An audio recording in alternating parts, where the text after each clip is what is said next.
Please help me, कोई please मेरी मदद करो, please help me, anyone is here. सड़क पर अंधाधुंध भाग रही थी और साथ साथ चिल्ला रही थी कि अचानक किसी पत्थर से टकरा कर नीचे खाई में गिरती चली गई। वो एक झटके से उठ बैठी, पसीने से शराबोर, जोर जोर से सांस ले रही थी, जैसे पता नहीं कितनी लंबी मुसाफत तय कर कर आई हो। नर्स इसे देखकर फौरन इसकी तरफ आई। क्या हुआ आपको? वो साइड टेबल से एक गिलास में पानी डालते हुए बोली। आप ठीक तो है ना? ये पानी पिए, मैं डॉक्टर को बुला कर लाती हूँ। डॉक्टर अली रूम नंबर 1 की पेशेंट फिर सोते हुए डर गई है, वो जो किसी पेशेंट की फाइल को बगैर जायजा ले रहा था। नर्स की आवाज पर इसकी तरफ मुतवज्जा हुआ। ओह सिस्टर, आप जाएं इनके पास, मैं अभी आता हूँ। क्या आपने फिर से वही ख्वाब देखा है? वो जो सर घुटनों में दिए बैठी थी। डॉक्टर अली की आवाज पर सर ऊपर उठा के उसे देखा, आंसू से भरी आंखें जो बेइंतहा दर्द अपने अंदर समोए हुए थी। अली के दिल को कुछ हुआ। क्या है इन आंखों में जिसमें तकलीफ की सुर्खी देखकर वो खुद बेचैन हो जाता था? वो जो हमेशा लड़कियों से दूर भागता था, फिर क्यों वो इसे अपनी सी लगती थी? क्या रिश्ता था इसके साथ सिवाय एक डॉक्टर और पेशेंट के? वो पिछले 2 माह से इसका इलाज कर रहा था और इन 2 माह में वो उसे कभी भी अजनबी नहीं लगी। इसकी आंखें से किसी की याद दिलाती थी, लेकिन किसकी पता नहीं। ऐसा लगता था जैसे इन आंखों से बहुत देर की सनाशाई हो, जैसे वो इन्हें जानता हो। कभी अगर ये आंखें खुशी से मुस्कुराएंगी तो कोई खुद को कैसे इन्हें डूबने से रोक पाएगा? डॉक्टर अली, एक यही तो ख्वाब है जो मेरे साथ जुड़ा है, इसके अलावा मेरे पास और है ही क्या? वो जो अपनी सोचों में मुकम्मल खोया हुआ था, इसकी आवाज पर अपनी सोचों के खोल से बाहर निकला। हम हो सकता है जो आप मुसलसल ख्वाब देख रही हैं वो आपकी माजी से जुड़ा हो, शायद आपको कुछ याद आ जाए। पता नहीं ये जो ये ख्वाब मुझे बार बार क्यों आ रहा है, क्या ताल्लुक है इसका मेरे साथ? क्या ये मेरे साथ हो चुका है या होने वाला है? मुझे कुछ समझ नहीं आ रहा है। इस ख्वाब में मैं भी बिल्कुल अकेली हूँ, जैसे इस वक्त। मैं कौन हूँ? मेरा नाम क्या है? मेरे माँ बाप कौन है? कुछ भी तो याद नहीं मुझे। मुझसे वह भी ज्यादा मुनसिब कोई होगा जिसे अपनी शनाख्त का ही नहीं पता। आप अपने दिमाग पर भी इतना जोर ना दें, आपकी सेहत के लिए बिल्कुल भी ठीक नहीं है। अल्लाह ने चाहा तो आपको जरूर अपने बारे में सब याद आ जाएगा। आप रेस्ट करें, आराम की बहुत जरूरत है आपको। अस्सलाम वालेकुम, क्या हो रहा है? वो इस वक्त लॉन में बैठी आसमान पर उड़ते परिंदों को देख रही थी, जब डॉक्टर अली ने इसके पीछे आकर खड़े होते हुए पूछा। इन परिंदों को देख रही हूँ कैसे हवा में अपनी मर्जी से परवाज बढ़ रहे हैं, लेकिन बिना किसी खौफ और परेशानी की, क्योंकि इन्हें अपने आशना का पता है, शाम होते ही अपने अपने घरों को लौट जाएंगे। मुझसे ज्यादा खुशकिस्मत तो ये हैं जिन्हें अपनी यादें खो जाने का कोई खौफ नहीं, और तो ये है जिन्हें अपनी यादों को कोई नहीं, इन्हें तो अपने घर का रास्ता भी अच्छे से मालूम है। एक मैं हूँ जिसे अपनी शिनाख्त का ही नहीं पता, मैं जाऊँ तो जाऊँ कहाँ? सारी जिंदगी इसे अस्पताल के इस कमरे से लेकर लान तक तो नहीं गुजार सकती। हम ठीक कह रही हैं आप। डॉक्टर अली ने इसके पास बैठते हुए इसकी खाली उदास आंखों में झांकते हुए कहा। आप मेरे साथ मेरे घर चलें। इसने डॉक्टर अली को छंबे से देखा। डॉक्टर अली इसकी आंखों का मफहूम समझते हुए बोले, आप परेशान न हो, मैं अपने बी गुल से बात की है, उन्होंने ही मुझे कहा है कि आपको घर ले आऊं। वैसे भी घर में मैं सिर्फ और बिल्कुल ही रहते हैं। माँ बाबा शहर वाले घर में होते हैं, कभी कभार आते हैं, तो आपको घबराने की जरूरत नहीं है। आपको बहुत लोगों का सामना करना पड़ेगा। आप मेरे घर रहकर जो करना चाहें कर सकती हैं, साथ साथ आपका ट्रीटमेंट भी जारी रहेगा। घर और अस्पताल के माहौल में बहुत फर्क होता है, शायद माहौल बदले तो आपको कुछ याद भी आने लगे। इंशाल्लाह आपको सब याद आ जाएगा। बहुत बहुत शुक्रिया आपका। वाकई में मेरे लिए मोहसिन है, शुक्रिया की बात नहीं। डॉक्टर होने के नाते ये मेरा फर्ज था। चले मैं एक पेशेंट देख लूँ, फिर घर चलते हैं। आप नर्स को कहकर अपनी सारी अदवायात रख लें। इतना कहकर वो चला गया और वो उसकी चौड़ी लंबी पुश्त को देखती रही, बिना किसी वजह के, जब तक वो आंखों से ओझल नहीं हो गया। डॉक्टर अली का ताल्लुक बिजनेस फैमिली से था। इसके बाहर शहरयार गुल का शुमार जाने माने बिजनेस टाइकॉन में होता है। इसके वालिद शाइस्ता गुल एक मुसव्विरा थी। वो अपनी माँ बाप का इकलौता बेटा था, बहुत नाजुक से पढ़ा। शहरयार गुल की ख्वाहिश थी कि अली भी इनकी तरह बिजनेस संभाले, लेकिन अली डॉक्टर बनना चाहता था, तो उन्होंने अपने बेटी की ख्वाहिश को देखते हुए इसे बाहर पढ़ने के लिए भेज दिया। कुछ साल बाद वो डॉक्टर की डिग्री हासिल करके आया तो उसने अपने गांव वाले अस्पताल में ने अपने गांव में ही हाउस जॉब शुरू कर दी, लेकिन वहां का माहौल देखकर इसने इधर ही काम करने का फैसला किया। इसके लिए इसे अपने गांव की हवेली में रहना पड़ा।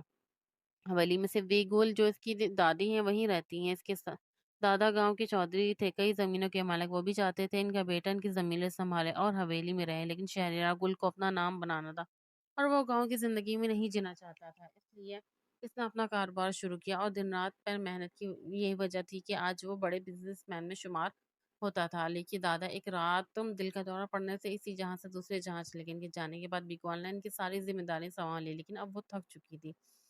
इस ज़िम्मेदारी को अली को सौंपना चाहती थी, जिसे अली ने बखूबी अपने ज़िम्मे ले लिया था। एक तो वो बीगुल से बहुत प्यार करता था और दूसरा अपनी जॉब के लिए रहना भी इधर ही था। अस्पताल से फ़ारिग होकर वो ज़मीनों पर भी जाता था, अहम काम अपनी निगरानी में करवाता, लेन-देन के भी सारे मामलात इसने जल्द समझ लिए थे। अब वो उसे पसंद था। दोनों निकाह कर दिया गया था और दूसरी पढ़ाई मुश्किल मुकम्मल होने पर रखी गई थी। इसके लिए एक छोटा-सा फंक्शन अशफाक वर्ल्ड में रखा गया था। मारूफ़ अपने कमरे में आईने के सामने खड़ी अपनी गुमी हुई चैन सुलझाने में लगी हुई थी। अफ़ान कब उसके पास आकर खड़ा हुआ, इसे कुछ मालूम नहीं हुआ। वो अपने जिस्म में इस तरह मगन थी, "लाओ मैं सुलझा देता हूँ।" अफ़ान ने उसके तरफ हाथ बढ़ाया। मारूफ़ उछल के 2 कदम पीछे हुई। "Oh my God! अफ़ान, तुमने मुझे डराया।" "ओह अच्छा, वाक़ई तुम डर गई?" हाँ ना। अच्छा, मुझे लगा कि वो खुद किसी को डराती हैं। वो कैसे डर सकती हैं? अफ़ान, मैं तुम्हारा इस बात पर मुँह नोच लूँगी। तुम तो खौफ़नाक चुड़ैल होने के साथ-साथ जंगली बिल्ली भी हो। Very interesting. और क्या-क्या हो पाने से चढ़ाने की कोशिश की और वो इस कोशिश में कामयाब भी हो गया। हाँ, और ये जंगली बिल्ली खून भी पी सकती है। हाँ, तो अब सारी ज़िंदगी ही तुमने पीना है। मारूफ को इसकी बातों पर गुस्सा तो बहुत आ रहा था, लेकिन वो कंट्रोल कर गई क्योंकि इस वक़्त वो ज़्यादा ज़रूरी चैन सुलझाने था। वो अभी ठीक से तैयार भी नहीं हुई थी और फंक्शन शुरू होने वाला था। मैं कह रहा हूँ मुझे 2 सुलझा देता हूँ, तुमसे नहीं होगा, तुम तोड़ दोगे। मेरी प्यारी, अगर मैं तोड़ भी दूँगा तो नई लाकर भी दूँगा। फ़ान ने इसे ऐसे ही मुखातिब करता था, मेरी प्यारी कहकर। जब भी वो ऐसे मुखातिब करता, वो उसकी तरफ खींची चली जाती। मारूफ ने मज़ीद कोई बात किए बिना इसे थमा दिया। फ़ान ने 2 मिनट के अंदर ही इसे बहुत ही एहतियात से सुलझा दिया। ये लो सुलझ गई। हम लाओ दो। मारूफ ने आगे हाथ किया, लेकिन अफ़ान ने चैन नहीं थमाई। क्या है दो मुझे, मारूफ ने सब्र होते हुए कहा। क्या ये चैन मैं अपनी मनकोहा को पहना सकता हूँ? अफ़ान ने आंखों में बेहद मोहब्बत समझते हुए कहा। मारूफ इसे मना नहीं कर सकी, आईना की तरफ रुख करके खड़ी हो गई। अफ़ान ने प्यार से इसके बाल पीछे करते हुए उसे चैन पहना दी। वो हनूज़ इसके पीछे खड़ा रहा, इस आईने में देख रहा था। मारूफ की नज़रें भी इसकी नज़रों से मिली। दोनों एक दूसरे को देख रहे थे कि इनके तलस्सुम को मारूफ के दिमाग में आती सोच ने तोड़ा। अफ़ान, जी मेरी प्यारी, बोले। अफ़ान ने हनूज़ इस पर नज़रें जमाते हुए कहा, क्या तुम्हें मुझसे मोहब्बत है? ये सवाल आज क्यों पूछ रही हो? क्योंकि आज मैंने तुम्हारी आंखों में अपनी मोहब्बत देखी है। हाँ मारूफ, मुझे तुमसे बहुत मोहब्बत, मैं नहीं जानता कब से, लेकिन जब तुम नहीं थी होती तो सब कुछ खाली लगता है। मुझे लगता है जिस दिन तुम नहीं होगी उस दिन मैं सांस नहीं ले पाऊंगा। मारूफ आज पहली बार प्यार के इस इज़हार पर सरशार सी हो गई। अगर कभी मैं तुमसे दूर हो गई तो? अफ़ान के इस सवाल पर खामोश रही। क्या मैंने कुछ गलत पूछा? मारूफ ने इसके खामोशी को देखते हुए पूछा। मेरी प्यारी, नहीं तो मैं खुद से दूर जाने नहीं दूंगा। अब तो मेरी मनसूहा, अब तो तासुरात लिए सकीना के हमरा आगे बढ़ गई हो। वाह बेटा बात सुनो, दाऊद बेटा बात सुनो। दाऊद इस वक्त बागीचे में बैठा मिट्टी से खेल रहा था जब असफन यार ने आकर इसे बुलाया। जी असफन बाबा, बेटा इनसे मिलो, ये पुलिस अंकल है। असफन यार ने अपने साथ खड़े पुलिस इंस्पेक्टर की तरफ इशारा करके कहा। इस दिन मौसम खराबी की वजह से इस खाई में बहुत से लोग गिरे थे। ये इस केस को ही देख रहे हैं। आप अपनी मम्मा के बारे में बताओ, ये आपकी मम्मा को ढूंढने में मदद करेंगे। असफन यार की बात सुन के दाऊद जल्दी से इंस्पेक्टर को सारी बात बताने लगा। पुलिस अंकल, मैं वहाँ पास ही बने पार्क में खेल रहा था। अचानक से आंधी तूफान आया। मैं डर के मारे दर के पीछे छुप गया। तभी मेरी मम्मा मुझे ढूंढते ढूंढते वहाँ पहुँच गई। मेरी मम्मा मुझे आवाज़ दे रही थी। उनकी आवाज़ सुनते ही मैं बाहर निकल आया। मेरी मम्मा मेरी तरफ आने लगी थी। ये पीछे से किसी की आवाज़ है। कैसी आवाज़ बेटा? बचाओ बचाओ, कोई मदद के लिए पुकार रहा था और आवाज़ शायद खाई की तरफ से आ रही थी। मेरी मम्मा मुझे वहीं रहने का कहकर खुद इस तरफ चली गई। मैं भी पीछे-पीछे चला गया। इस खाई को पकड़े नीचे को एक लड़की लटक रही थी। मेरी मम्मा उन्हें बचाने के लिए आगे बढ़ी। इनकी तरफ हाथ बढ़ाया। फिर क्या हुआ बेटा? आगे बोलो। फिर वो खुद हाँ, और इस खाई में गिर गई और फूट-फूट के रोने लग गया। यार ने इसे खुद से लगाया।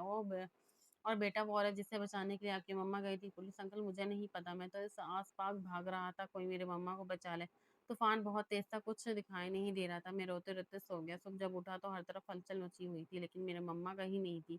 दाऊद बेटा, आप रो नहीं। इस दिन एक एक बस भी तवाज़ुन बरकरार न रख पाने पे खाई में गिर गई थी। बहुत सारे लोग बच गए थे और कुछ ज़ख्मी थे, कुछ मर गए थे। जो ज़ख्मी थे उन्हें निकाल लिया गया था, वहाँ के करीबी अस्पताल में दाखिल करवा दिया था। हो सकता है आपकी मम्मा भी अस्पताल में हो। आप रोई नहीं, हम सुबह हर करीबी अस्पताल जाकर पता करेंगे। हम दुआ करेंगे कि आपकी मम्मा ज़िंदा हो। आपकी मम्मा का क्या नाम था? ज़ुबैदा। मेरी मम्मा का नाम ज़ुबैदा था। पुलिस अंकल, वो बहुत प्यारी थी। मेरी मम्मा बहुत खूबसूरत थी। दाऊद ने मासूमियत से कहा। इसकी बात पर इंस्पेक्टर और स्पंदियार दोनों मुस्कुरा उठे। मारूक, अपना गर्म शाल भी रख लेना, तुम्हें सर्दी ही लग जाती है। ज़ाहिरा बेगम हाथ में शाल पकड़े कमरे में दाखिल हुई। मारूक कमरे के बीचों बीच सर पर हाथ रख के खड़ी थी। हाय अल्लाह! अरे लड़की, कमरे की क्या हालत बना रखी है। ज़ाहिरा बेगम कमरे में दाखिल होते कमरे की अबतर हालत को देखकर बोली। मम्मा देखिए ना, मैंने पूरी अलमारी छान मारी लेकिन मुझे पहनने के लिए एक भी ढंग का ड्रेस नहीं मिला। ज़ाहिरा बेगम ने अफसोस से अपनी बेटी की तरफ देखा। देखिए ना, अगर कोई शर्ट अच्छी लगती है तो साथ पहनने के लिए कोई ट्राउज़र नहीं। जीन्स कुछ ठीक नहीं लगता मारूफ, तुम्हारा कुछ नहीं हो सकता है आंटी, बहुत कुछ हो सकता है। अफान ने कमरे में दाखिल होते हुए कहा। वो भी किसी की सूरत हाल को समझ समझ कर गया था कि क्या मामला है। अफान, ये देखो, एक ड्रेस ना मिलने की वजह से कमरा उधेड़ दिया है। मेरी समझ से तो बाहर है ये लड़की आंटी, आप फिक्र नहीं करें, अब मेरी समझ में है ये लड़की। अफान ने आंख का एक कोना दबाते हुए शरारत से ज़ोहरा बेगम को कहा। वो भी इसकी बात का मतलब समझ गई। ठीक है, तुम ही समझाओ इसे, मैं जाती हूँ। तुम दोनों के लिए देखो ना अफान, मुझे एक भी ढंग की शर्ट नहीं मिल रही। ज़ाहिरा बेगम के जाते ही मारूफ ने अफान की जानिब रुख किया। मेरी प्यारी, अगर ढंग की खुली शर्ट इकट्ठी की होती तो मिलती। क्या मतलब है तुम्हारा? मारूफ इसकी बात को सुनकर इस तरह बिगड़ी। मतलब ये देखो, ये कैसी उटपटांग शर्ट है जिसके कोनों का ही नहीं पता चल रहा। अफान ने इसकी एक रेड कलर की स्किन शर्ट हाथ में पकड़ते हुए कहा। अब तुम जैसे ही लोगों को क्या पता फैशन क्या है। मारूफ ने इसके हाथ से अपनी शर्ट छीनी।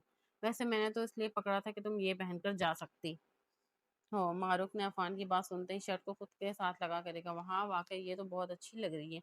मेरे पहले नजर इस पे क्यों नहीं पड़ी? क्योंकि मेरी प्यारी, तुम्हारी नजर कभी भी सामने पड़ी चीजों पर नहीं पड़ती। अब मैं हूँ, मुझे तुमने नजरअंदाज कर दिया। हाँ हाँ, ये जोक था तो, अगर था तो बहुत ही बेकार था। चलो अब उठो, निकलो यहाँ से। क्या मतलब ये क्या? अब मुझे अब रेडी होना है तो उफ, तुम जाओ यहाँ से। लेकिन मैं क्यों जाऊँ?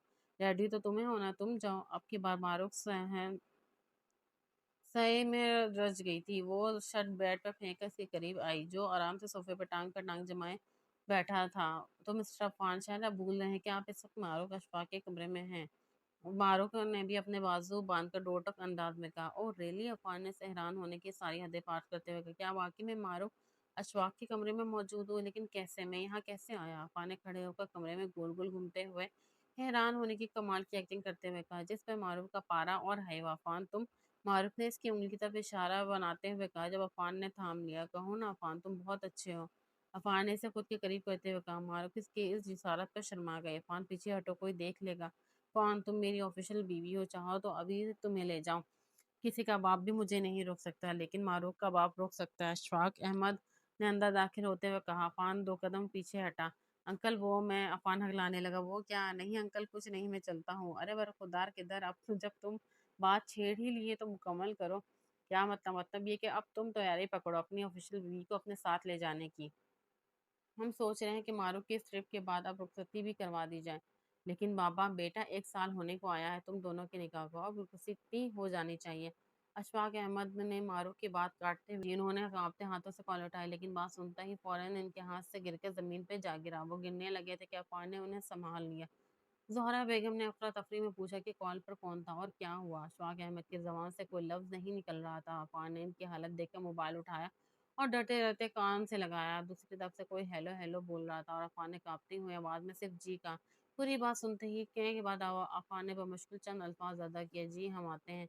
और कॉल डिस्कनेक्ट कर दी गई। अफान ने अंकल को हिम्मत से काम लेने और चलने का कहा और दुआ करने को कहा वह इनकी मारूफ ना हो। और ज़हरा बेगम ने रोते हुए पूछा कि ये कहाँ, क्या कह रहा है और किसकी कॉल थी? अफवाह ने बताया कि कॉल करने वाले कह रहे कि मारूफ नाम की एक लड़की की मौत हो गई है और इनके पास इस घर का एड्रेस और अंकल का नंबर मिला है और वो शनाख्त के लिए बुला रहे हैं। ये सुनकर जहरा बेगम ने इनकार कर दिया कि ये इनकी मारूफ नहीं हो सकती। अफवाह ने दोबारा इनसे दुआ करने को कहा और कहा इन्हें अभी चलना होगा। अशफाक अहमद मरे हुए कदमों से अफवान के साथ चल पड़े, जबकि जहरा बेगम जयनमाज बिछाकर बैठ गई।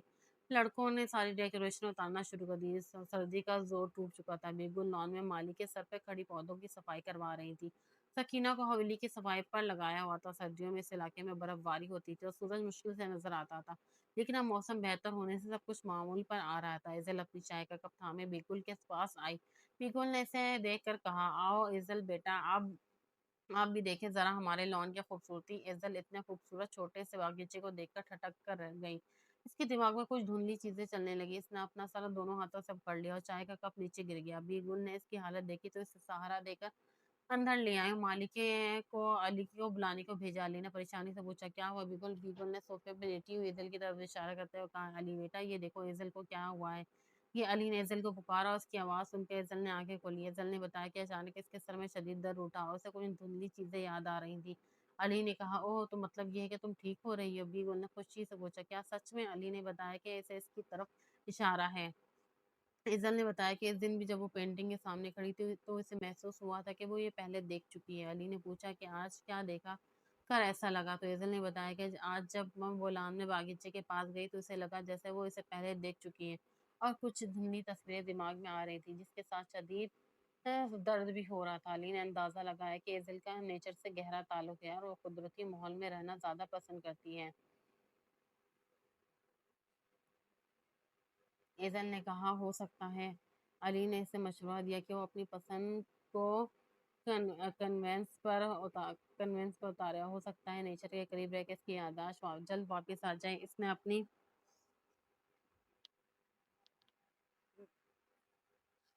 ماما کا پینٹنگ کا سامان دینے کو کہا تھا تاکہ ایزل مصروف بھی ہو جائے اور جلد ٹھیک بھی ہو جائے۔ بالکل نے پوچھا علی کیا ہماری ایزل کی یادیں واپس آ جائیں گی؟ علی نے کہا اسے 100% امید ہے کہ ایزل کو سب یاد آ جائے گا، اور اسے مزید کہا کہ جب بھی کچھ ایسا یاد آئے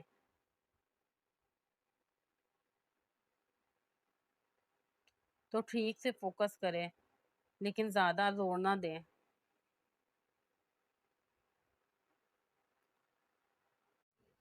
علی اپنے کمرے میں چلا گیا۔ ایزل دل ہی دل میں بہت خوش ہو رہی تھی کہ اب اسے سب یاد آ جائے گا اور اس کی یادیں مل جائیں گی۔ زہرا بیگم پچھلے کچھ گھنٹوں سے مسلسل اپنی بیٹی کی صحیح سلامت واپسی کی دعا مانگ رہی تھی۔ ان کی نظر بار بار مین گیٹ کی طرف اٹھ رہی تھی۔ اسی میں اشفاق احمد اور عفان احمد تھکے ہوئے قدموں سے گھر کے اندر داخل ہوئے۔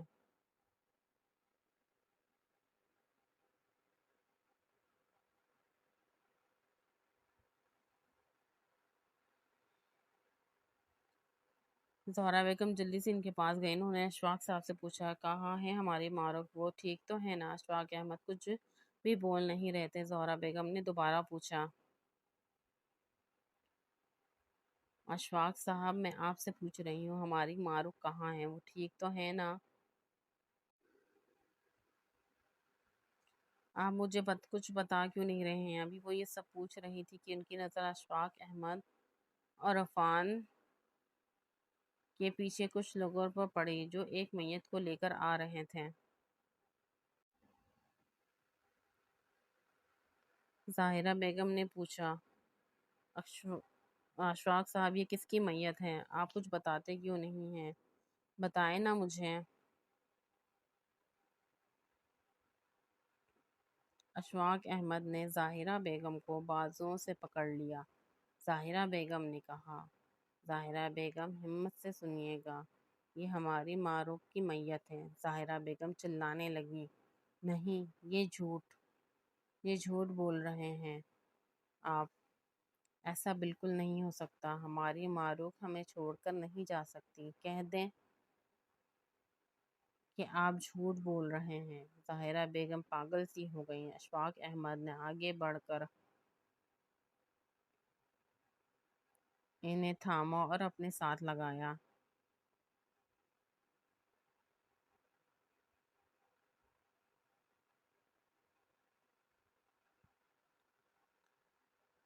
اشفاق احمد نے ظاہرہ بیگم کو بتایا یہ ہماری معروف کی ہی میت ہے، ہم مکمل شناخت کر کے لائے ہیں۔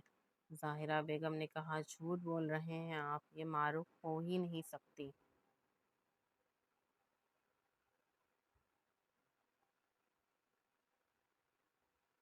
مجھے دیکھنے دیں، انہوں نے کہا آپ نہیں دیکھیں گی، ہماری معرک کا چہرہ بہت بری طرح سے خراب ہو چکا ہے۔ ظاہرہ بیگم نے کہا یہ کھائے میں گر چکی تھی۔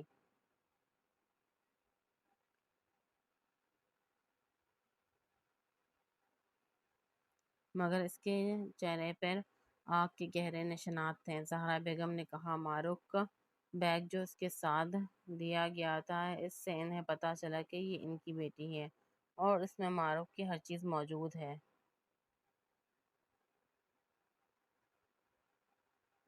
ظاہرہ بیگم نے کہا نہیں، میں اس بات کو نہیں مانتی، میری بیٹی مجھے چھوڑ کر نہیں جا سکتی۔ اشفاق احمد نے اسے تسلی دی کہ یہ ایک تلخ حقیقت ہے جس کو تسلیم کرنا آسان نہیں، لیکن ہمیں کرنا پڑے گا۔ یہ سب کے لیے حقیقت ماننا بہت مشکل تھا، لیکن سچ یہ تھا کہ معروف اب ان کے بیچ نہیں رہی۔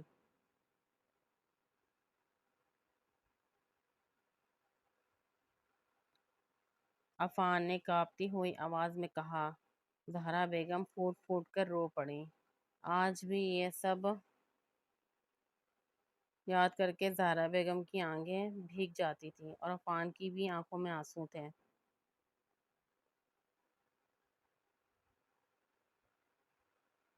عفان نے اپنی آنکھیں صاف کرتے ہوئے زہرا بیگم کی گود سے اپنا سر اٹھایا۔ زہرا بیگم نے جلدی سے اپنے آنسو صاف کیے۔ عفان سمجھ گیا تھا کہ وہ بھی ماضی کو یاد کر رہی تھیں۔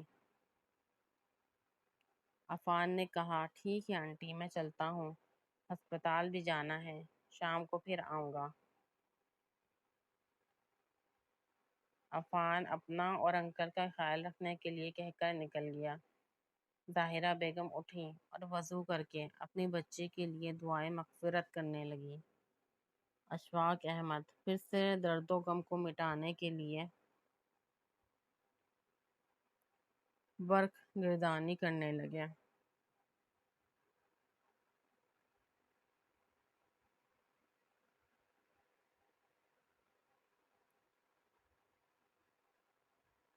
گرائے کی 33ویں دھوپ میں داؤد پولیس اسٹیشن کے احاطے میں کھڑا تھا۔ تھوڑی دیر کے بعد انسپکٹر اور اسفندیار کسی سے گفتگو کر رہے تھے۔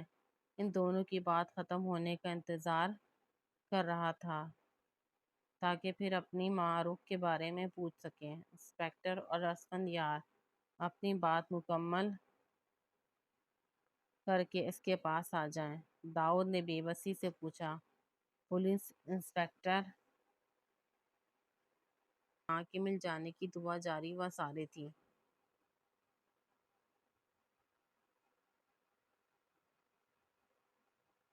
ایزل بہت حیرانگی سے کنوے پر بنی تصویر کو دیکھ رہی تھی۔ علی نے وہی کنوینس لائے تھے جس پر ایزل کو اس لڑکی کی تصویر بنانی تھی۔ علی نے ایزل سے پوچھا، یہ کس کی تصویر ہے؟ ایزل بھی گل اور علی کے کہنے پر اب ڈاکٹر علی سے صرف علی کہنے لگی تھی۔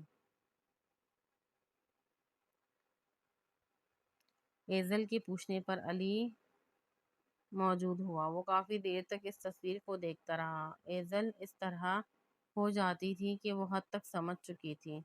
اوہ، تو معاملہ سنگین ہے۔ کیا مطلب؟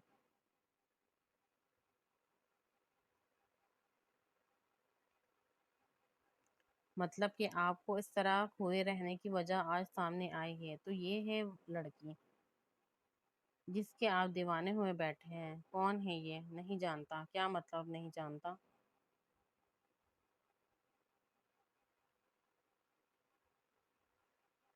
مجھے اتفاقاً ملی تھی، بس میں ان کی آنکھیں ہی دیکھ سکا جو مجھے بہت اچھی لگیں۔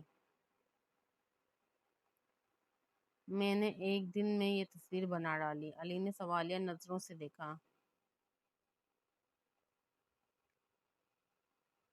ایزل اس کا سوال سمجھ گئی تھی لیکن وہ اسے صحیح بات نہیں بتانا چاہتی تھی۔ وہ دراصل میں خود دیکھنا چاہتی تھی کہ ان کی آنکھیں اس پر اتنی کشش کیوں کر رہی ہیں۔ علی بنا کچھ کہے وہاں سے تصویر چھوڑ کر چلا گیا۔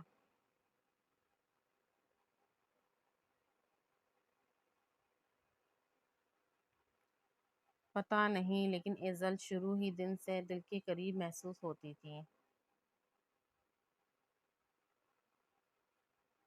اور وہ ہمیشہ ہی اس کی آنکھوں میں اٹک جاتا تھا جیسے یہ وہی آنکھیں ہوں۔ اس لیے وہ اس بات سے انکار بھی نہیں کر سکتا تھا۔ ایزل اس تصویر کے سامنے آ کر کھڑی ہو گئی۔ اس کی آنکھوں کے سامنے بہت سارے دھندلے چہرے آ رہے تھے۔ وہ خود ہی اب ان چیزوں کے پاس زیادہ جاتی تھی جن سے اسے کچھ یاد آنے کا امکان تھا۔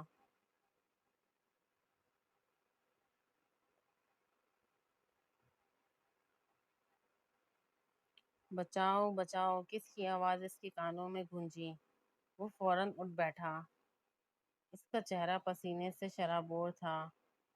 پاس ہی سوئے اسفندیار اس کے چلانے پر اٹھے۔ داؤد بیٹا، کیا ہوا؟ اسفن یار نے اس رات کا خواب دیکھا، مجھے لگتا ہے میری ماں مجھے بلا رہی ہے۔